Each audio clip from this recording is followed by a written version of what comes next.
All right, let's keep going here. Oh wow, I'm a little surprised. This suspension is actually pretty decent, and maybe that's because of where the suspension is located in the back or in the middle here. What'd you give it on a scale from 1 to 10? 10 out of 10. The suspension? It's easy to get on and off this bike, even if you're shorter than me, right? I feel like I can go without my hands on the handlebar here. But it is shaking a little bit. I don't know if y'all can see that.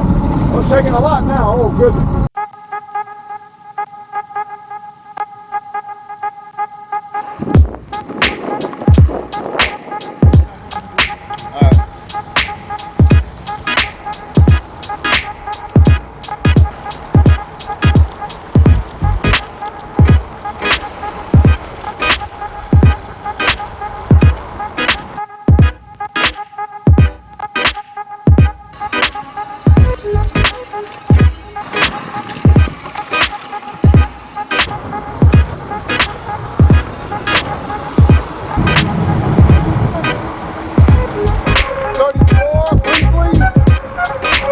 What's up, y'all? So we received what might be the best, I would say large, full size, full suspension bike. I say that because this bike has 2 motors.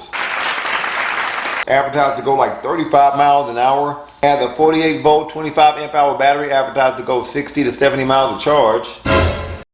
Usually 25 amp hours is like 50, 55 miles per charge, but me and my brother, who you can't see on the video here, and a fellow e-bike connoisseur, Tyler, we're going to test out the speed and the range. Now this bike is the FreeSky Ranger Air M540. This bike weighs 95 pounds. Maximum weight of the rider is 400 pounds. To purchase this e-bike, feel free to use my link and my code in the description below to get a discount. What we're going to do is we're going to unbox this, put it together, go through all of the features, and see is this the best, I guess, full size, full suspension bike that we received as of 2026.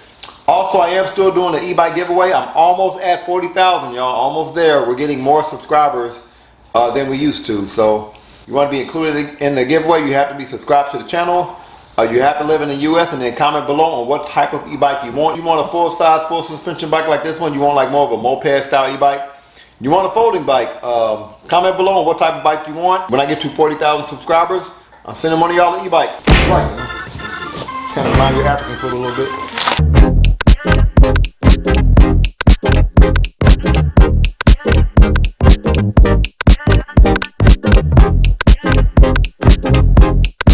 This is what the bike looks like fresh out the box.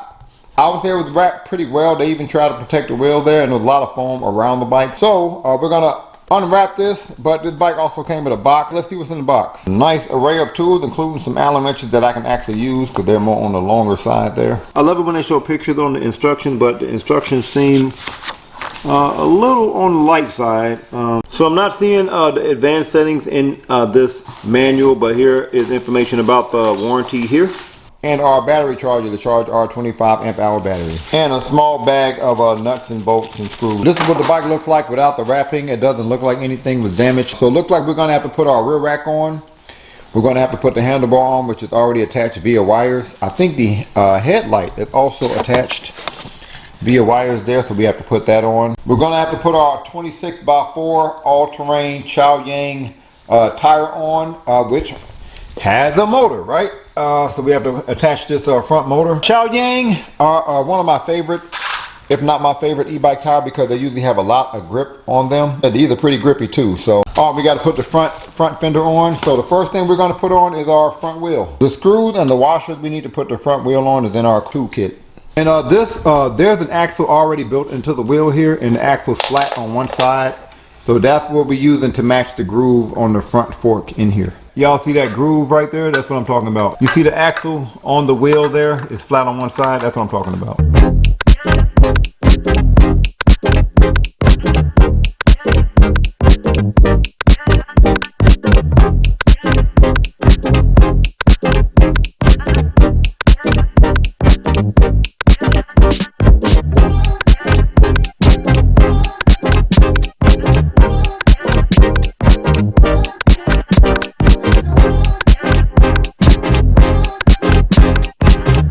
How I would do it, I would go front fork, headlight, and then I put the fender at the back of the headlight. Make sure that the fender is helping keep the headlight in place.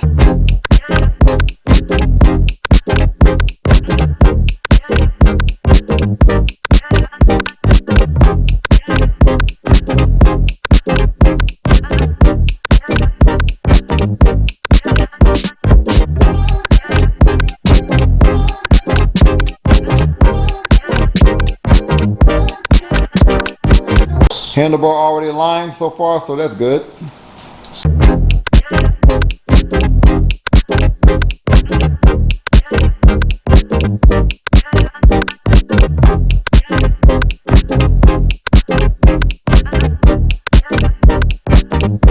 Before we put the rear rack on, I want to show you how I put the rear fender on. So this one here, it has two, right? This one here, I put on the inside, and then this one here I put on the outside, and they both go on the same screw there. I do want to mention that this clamp here was missing on this bike, so I had to buy one. That's why it doesn't match. But I am going to ask them to send me another one just to see how long it's going to take for it to get here. So usually there's like a guider or something that you can use to zip tie this wire that comes with the front motor. I'm not seeing it here. That's why this looks so funky. Maybe put another zip tie there and just hope for the best.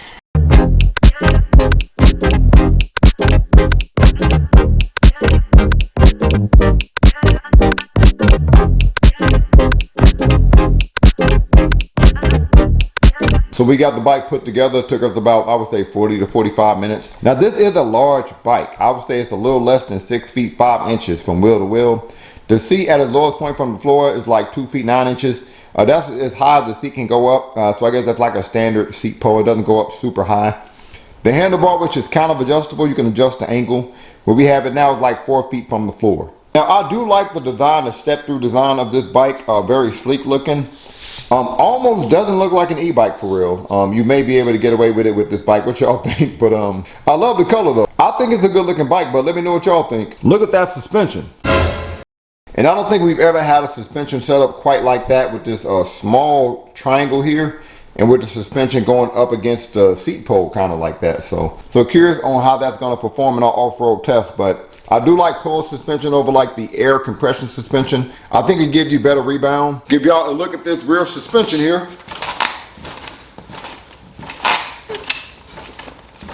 We also have suspension in the front of the bike, but it looks like we can only open up our suspension or lock it out. We're going to go ahead and open it up here on the other side of the suspension here, where you can tighten up the rebound or loosen it up. I think to loosen it up, you turn it to the left. To tighten it up, you turn it to the right. And that means how quick it's going to go back to its original position after the suspension was engaged. I opened up the suspension. I didn't touch the preload at all. Let's get a look at our front suspension here.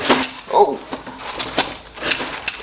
we might need to tighten up this handlebar. Get a look at our rear and front 180 millimeter Tovley hydraulic brakes. Again, usually a big fan of Chow Yang tires because they usually have a lot of grip on them, but the durability of these tires is like hit or miss. A seat is yeah, it's kind of soft actually, but it's not very big. It's like a standard size bike seat. Detachable rear rack like this can usually handle, like I would say, maybe like 50 to 60 pounds. Nice wide, I would say commuter style handlebar. Handlebar is about 2 feet 3.5 inches wide. Looks like we have this more like ergonomic rubbery handlebar grip, which I've learned to appreciate these. I like these a lot. You have your standard Shimano 7-gear shifter.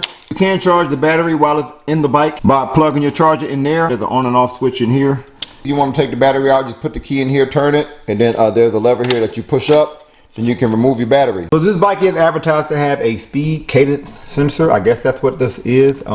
And I will say the ones that look more like this do have a bit better pedal assist usually, but I guess we'll test it out later. We're not gonna go ahead and turn this bike on. I'm gonna press and hold the power button, which is here. And by default, looks like you have to use this NFC card in order to turn your bike on, so we have some level of anti-theft. So by default, you see the rear wheel is blinking there. That means I can only use my rear motor. If you want to use both motors or your front motor, then what you're going to do is you're going to click this button down here, and that takes it from the rear motor to both motors. Okay, so look like you can only do the rear motor or you can do both motors, but you can't do the front motor by itself. Quick look at some of the basic information on the display. We have a battery life at the top. We have our pedal assist mode here, and I'm gonna click the plus button, which looks like this flower thing. I'm gonna click there, that's my plus button to see how many modes we got. Look like we have 5 different pedal assist modes here. We have our speed calculator. Pretty sure you can change that from miles per hour to kilometers if you want to. And our odometer. We haven't taken the bike on a bike ride yet. If I click this button over here, that turns my headlight on. I don't know if it's standard, but it's kind of bright. And my rear light on, which is a bit brighter than most. And that rear light is also a brake light. Looks like we have a horn, which is, I would say, is moderately loud. On the left side of our handlebar, looks like we also have a thumb throttle for throttle only. So to go maximum speed on this bike, what you want to do is press and hold this circle button over here. Press and hold it, and that's how you can go from a max of 20 kilometers per hour. Press and hold it again. Then that takes me to a max of 64 kilometers per hour. Now this bike does have advanced settings. To go into the advanced settings, you press and hold the M button over here on your panel. Press and hold it. And then you'll go into your advanced settings. It's going to ask you for a password. The password is 1313. Put that in there. Yep. And again, I'm not going to go through all of these settings. To navigate through the settings, though, you quickly click the M button. And that's how you can go from one setting to the next. If you want to change a setting, you press the plus and the minus button. P01 is how bright do we want our display. We're going to have it as bright as possible. P02 is how do I want to calculate my speed. Do I want to do miles per hour or kilometers? P08 is our limit speed. So by default, looks like that says 32. I guess that's miles per hour. I'm not sure. Let's just go 40 just to see what happens. Now P11, I believe, is our pedal assist sensitivity. So usually the higher you go, the least sensitive it is. So it's at 0.1 by default, which means it's going to be really sensitive, which means it's probably going to send you flying, but I guess we'll see. P012 is our takeoff speed, so our power, pedal assist power. So when it turns on, is it powerful or not? So we're leaving both of those at the value they are fresh out the box. And that's all I'm going to go through regarding the advanced settings. Again, look like we have quite a few of them, but I'll leave a YouTuber's video that he goes through all of the advanced settings in the description below.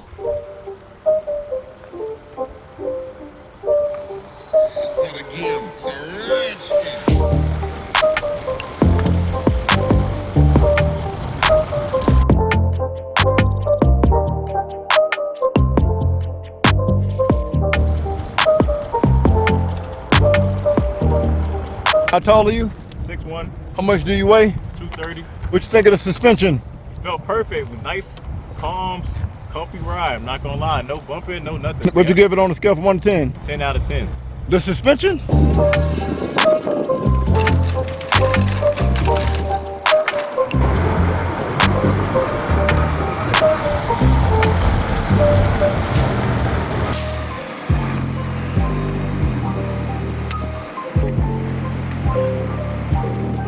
So we're not going to go through some gravel, test out these tires, test out the grip and I guess the durability. Let's see how these Yang tires doing from gravel here.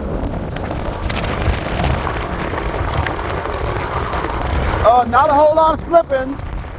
A little though, a little slipping. Well, not bad so far. Let's go ahead and brake here. A little slipping, but pretty good, but I'm not surprised. Now because of the grippy tires and the wide handlebar, I feel comfortable leaning on this bike. I don't feel like I'm gonna fall when I lean because I feel like I have a good amount of control over the bike. But I'm not saying that you should lean at your own leisure. I like leaning because I feel like it gives you more control of your turn. But if you lean and you do fall, there is a long way down, so just be careful if you're leaning. But I definitely feel comfortable leaning because these tires are definitely grippy enough. So we're not gonna go off-road with some hills, test out the tires, but mainly test out the suspension. And man, the terrain looks pretty rough today, so I guess we really get a good test. Damn, so far so good. I'm a little surprised actually, because we don't have like a motorcycle style front fork. But all right, let's keep going here. Oh wow, I'm a little surprised. This suspension is actually pretty decent, and maybe that's because of where the suspension is located in the back or in the middle here. Maybe it's because of that suspension, because the one in the front is pretty standard, you know. But this is absorbing the bumps and the cracks pretty good, especially for a all-terrain bike that's more of like a commuter bike though. So Yeah, not bad. Now I've definitely had better suspension. The bike is shaking a little bit, so y'all can hear it and see it, but better than I thought. Let's go down here. Oh wow, okay. Not bad. So on a scale of 1 to 10, I get that suspension. I give it like an 8. I did not adjust the pedal assist sensitivity or the takeoff speed, but I'll tell you, fresh out the box, the sensitivity is pretty much perfect. It really does take into account how hard you pedal, which makes for a smoother bike ride because it's not just trying to shoot and get to the max speed that you're on for your mode. So I'm gonna show y'all what I mean. Looks like mode 1 takes up to 10 to 11 miles per hour. I'm gonna switch it to pedal assist mode 3 here. Show y'all what I'm talking about. And I'm on the hardest gear. So see how it didn't send me flying? It's not super gradual either though. It's like right there in the middle. I feel like my pedal was still being considered. I don't feel like it just took me off like that. So yeah, I mean, this is pretty much perfect pedal assist sensitivity fresh out the box. And you can't adjust it. So it looks like mode 3 takes me up to, what, 24 miles per hour. Gotta go ahead and brake here. Oh, really great brakes too. So now I'm 5'11", 6 feet with shoes on. I will say this bike is perfect for a guy my height, but also if you're shorter than me, it's great for you too because it's easy to get on and off this bike even if you're shorter than me, right? See that? That's what I love about a step through. Now I will say the handlebar is a little low for me, so if I was to keep this bike, I would probably get a handlebar extender to raise the handlebar up a little bit. It's kind of trying to force me to be in a more aggressive style posture, and I think the bike is pretty comfortable.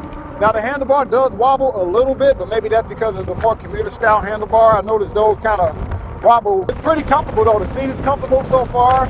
The bike seems very smooth, just a little shaky because of the front handlebar, but I feel like I can go without my hands on the handlebar here. But it is shaking a little bit. I don't know if y'all can see that. Oh, shaking a lot now. Oh goodness. Uh-oh, maybe I did something wrong. We're now gonna go max speed, pedal assist, single motor. See how fast we go here? Again, love the pedal assist sensitivity even in mode 5. So I look like I'm at 23 miles per hour after the turn. Let's try to gun it here.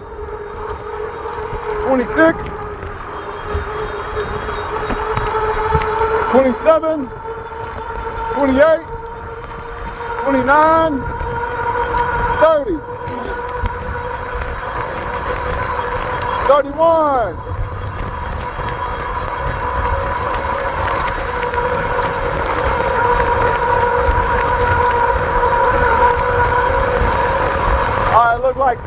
30 to 31 miles per hour max speed pedal assist single motor. We're not gonna go max speed dual motor, and again it took off quickly because I'm in dual motor here. There is a bit of ghost pedaling that happens in dual motor. See, I'm barely pedaling here, but okay. See how fast we can go here? All right, 32.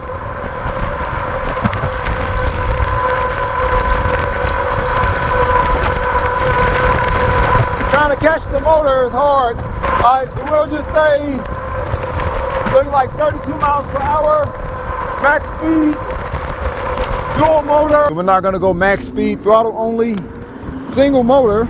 So I'm not pedaling at all. See how fast we go on single motor?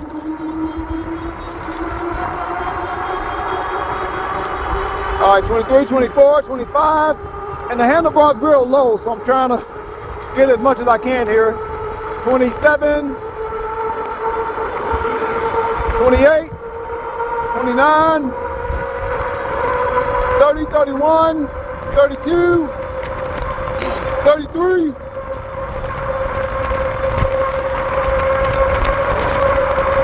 34 briefly. All right, look like I briefly got to 34 miles per hour. Dual motor. Again, I'm not pedaling. Took off a lot faster than single motor. Got to 30 real quick. 30, 31, 32, 33.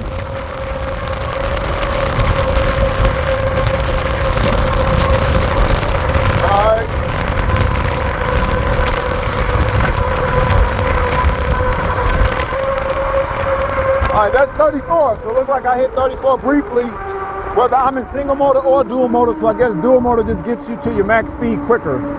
Now, while we are in the street, I'm not encouraging you to ride your e-bike in the street, but if you were to do that, this is the perfect e-bike for that, because it has some size to it. It's very comfortable. It has all the bells and whistles I think you need in the street. I do wish the horn was a little bit louder, but urban areas, not so much, just because I think this bike is a little too big. So I don't see you being able to avoid people and things easily, but I do think you can hit some pretty sharp turns, even though it's a big bike, because it does not have like a motorcycle style front fork on it. It has the regular front fork on it for like regular bikes. So yeah, I can make some pretty sharp turns on this bike. And I guess that does make it easy to maneuver. So we're not gonna go max speed, throttle only, dual motor, up a hill, pretty steep hill, about a 35, 40 degree hill. Hill also has a turn on it. Damn, I got up to 20, I got up to 30 pretty quickly. You gonna see how much speed we lose going up this hill? Going into the hill at 32 miles per hour. Going into the hill now. Still at 32. 31. All right, in the steepest part now, 26. 25. All right, looks like we got up to 24. So we only lost like 6 to 8 miles per hour. The standard is usually 9, so a little bit better than standard. So FreeSky Ranger Air, what I like the most about this bike and what surprised me the most is actually the suspension. This bike was pretty smooth off-road, and maybe that's because of where the suspension is located. I also like the speed. I was able to get up to a top speed of 34 miles per hour. I love all the bells and whistles, headlight, rear light, turning signals, the horn, the ability to change your pedal assist sensitivity as well as your takeoff speed. The handlebar was a little wobbly, but I think some of that is because it's a cruiser style handlebar. And maybe I did something incorrectly, I'm not sure. I love almost everything about this bike. What I did not like is the battery life. I went on an 18-mile bike ride. Now I didn't spend like 2 of those miles going max speed, pedal assist, dual motor. I spent like 5 miles going max speed, pedal assist, single motor. The rest of the time I was in pedal assist, I would say 2 and 3. Oh, and I also did like 1 mile of max speed, single motor, throttle only. In that 18 miles, I lost 2 out of 5 battery bars. And I will say, when you get down to like 2 battery bars, you can't go max speed anymore. And that's been the case with the other FreeSky bikes that I've had too. So, you know, I think the battery life could be better. Man. It's unfortunate because this is almost a perfect bike outside of the battery. So on a scale from 1 to 10, I give this bike an 8. Comment below what you give this bike on a scale of 1 to 10. Any other e-bike you want me to review, also comment below. Thank y'all for watching. Peace.